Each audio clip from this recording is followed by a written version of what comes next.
There were just two turf routes carted all day at Tampa on December 17th. Race 5 was for 2-year-old filly maiden special weights. Race 7 was for males 3-year-olds and up, and it was an N1X allowance race. Obviously, the N1X allowance race for males should go much faster. It didn't. The 2-year-old filly maiden special weight was surprisingly strong. It was a very fast-paced race. It got a 92 pace figure for the half mile. And the horse who was impressive that day was Harlan Showgirl. She was the second place finisher. She was up near a hot pace. She put all of her pace rivals away with disdainful ease, opened up a 2-length lead, and got caught late. Well, Harlan Showgirl returns January 28th at Tampa in the 11th race for Tom Proctor and Mark Guidry. And they do something real intelligent with her. They decide to rate her this time. She could have had 5 on this field if she wanted to. She came off that sensationally fast-paced race. There wasn't a whole lot of speed in the race. But when you've got a nice filly like this, the maiden special weight purse at Tampa is only $20,000. You might as well just try to take her back and see if she'll rate. Experiment with her. I mean, it obviously could go very wrong. A lot of times it does go very wrong. But you got to give your good horse a chance. And in this race, Harlan Showgirl has post number 4. As you can see, they're about to start here. Guidry's taking her right back from the start. She's going to resent the tactic change. She's already ranked. She's pulling her head. She's trying to get out. This was just a complete disaster. She just did not want to rate one bit at all. She's going to blow the turn. They're going into the first turn here. Guidry standing straight up. Just can't get her to rate.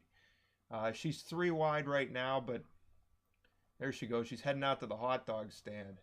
She's about 5-6 wide through the first turn. I mean, her race is over right there. She should be 4-5 in front off the last race.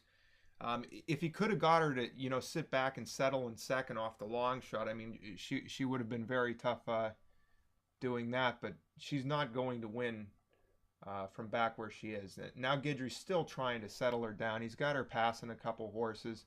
They go 50 for the half. Remember, she was coming off that sensationally fast-paced race last time. Still pulling him out of the saddle. He's got her, at least he's got her in 4 or 5 wide where she's not going to get in any more trouble. She's going to lose a ton of ground, and that's terrible in turf racing. But at least he's got her out of everyone's way. And she's making a real bid here.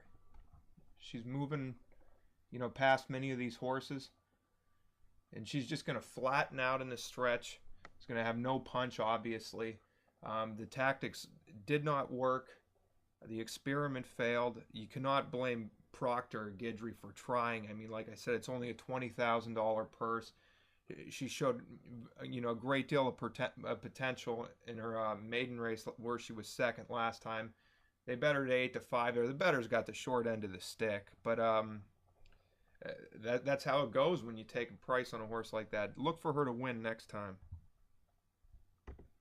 The next horse we're going to look at is a first-time starter named Brilliant Katie. She broke from the rail on January 22nd at Gulfstream Park.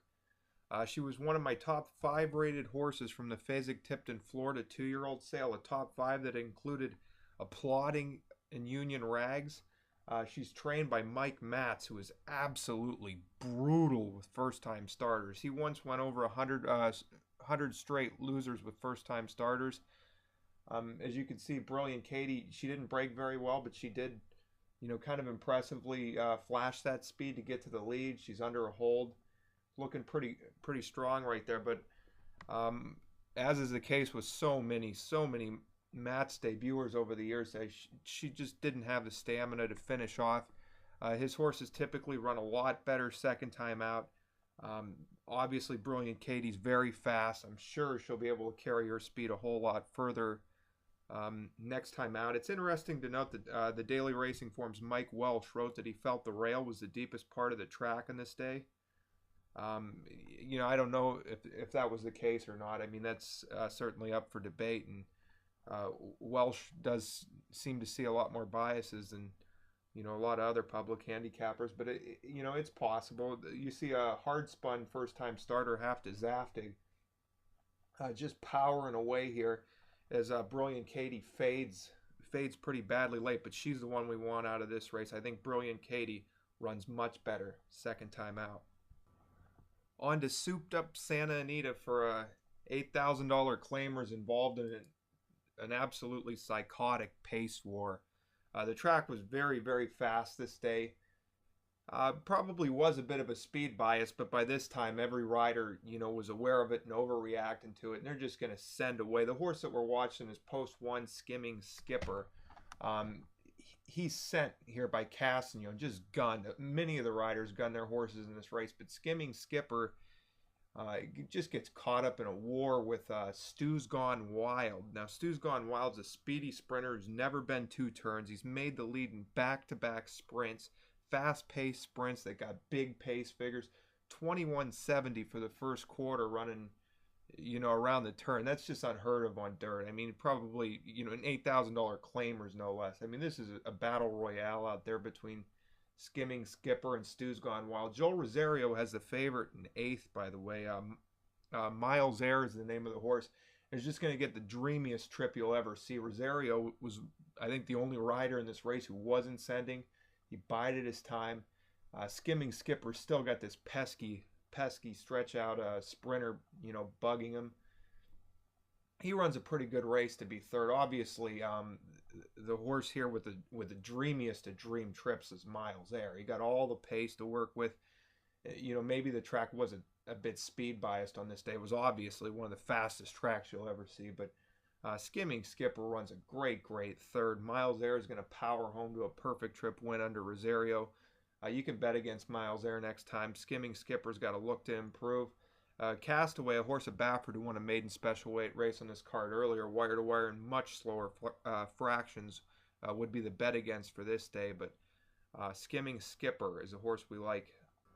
On to the Fairgrounds, January 27th, race 7, and the horse that we're going to take a look at here is Arousal, who just gets an extremely bizarre ride. Now, this was a day with a total inside speed bias, one of the strongest ones of the meet. It was, you had to be inside that day, and if you had speed, you had a gigantic advantage. Now, Arousal breaks from post number 7. C.J. McMahon, a good bug, decides to do something very odd, taking him back in a race where there was no pace on paper, and they just walked. 2-to-1 shot gets an uncontested lead. A Tom Amoss horse who just looked overwhelming on form, 6-5, probably looked like he should have been 2-5 on paper. Gets this clear stalking trip in second. And Arousal, a horse that went wire to wire, 3 back, had shown speed in the past, had run in sprints. McMahon he broke fine and he took him back. He had him wide on both turns. Just a horrendous trip. I mean, more a horrendous ride than anything else. I mean, very questionable strategy.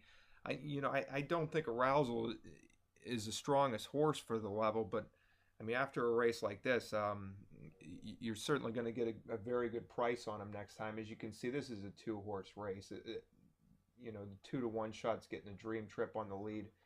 The Amoss horse, who's usually a mid-pack deep closers, getting a perfect stalking trip off of them. They're both, full of run. They're both running the most efficient race possible. They're finishing strongly. And, Arousal's got no shot going wide on both turns, trying to change tactics and picked the wrong race to do it. There's good races to try to change tactics, and that wasn't one. Look for Arousal to improve, and he'll be a big price next time. On to Aqueduct, and we're looking at number 6, Raison d'Artois.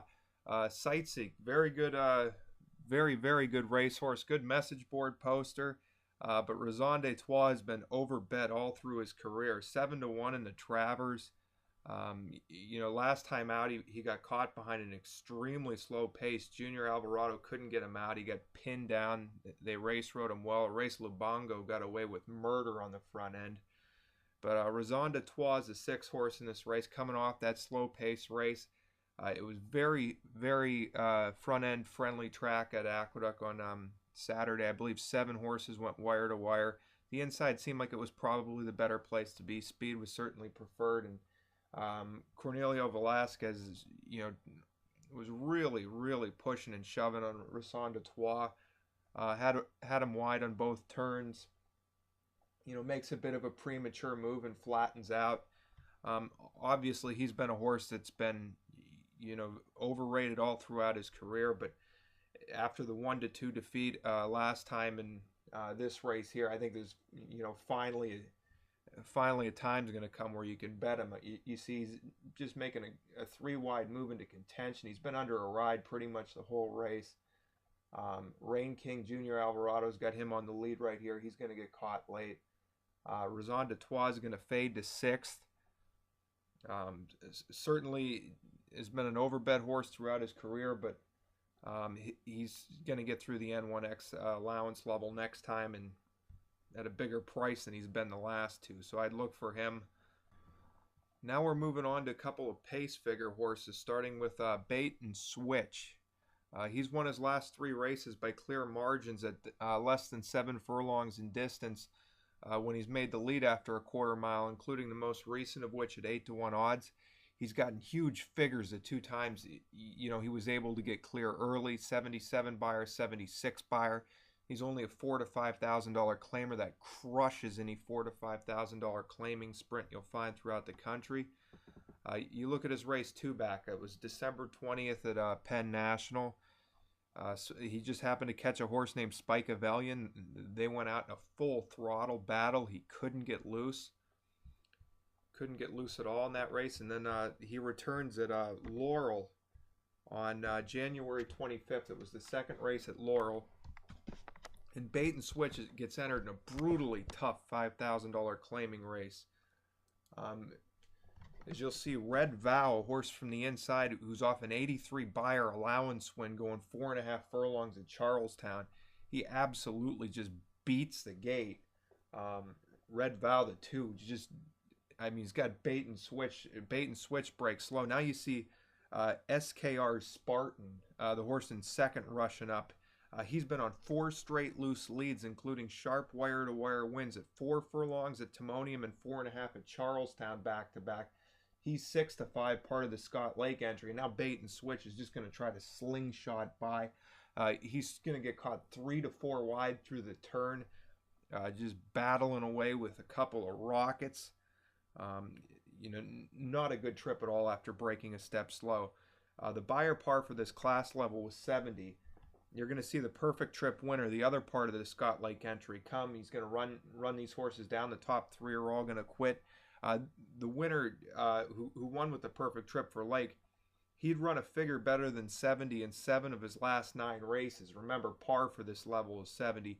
This was just an extremely tough race for the class level. Bait and Switch was 8-1, ran a very good race. When he finally does get loose, he's going to make a field pay for it. And finally on to Turfway for a horse who ran Saturday named Plutonium. He ran in the Forgo Stakes at 6.5 furlongs, but the race I'm showing here is his December 17th race at 1 1/8. It was the Prairie Bayou Stakes. He gets in a breakaway speed duel on a dead rail. Just sets tremendous fractions in here. The last time this horse got an uncontested lead, he won by 6+ lengths at 9-1 odds, got a 94 buyer. He wants no part of sprinting. He sprinted one time before he got a 3 buyer. The Forgo Stakes, he can't quite handle the speed of sprinters. I understand why they cut him back. He went so fast, in the race we're watching here, the Prairie Bayou. But Plutonium's a horse by Kentucky Derby winner Monarchos. He's out of a Jambalaya Jazz mare. Certainly bred to get a whole lot of distance.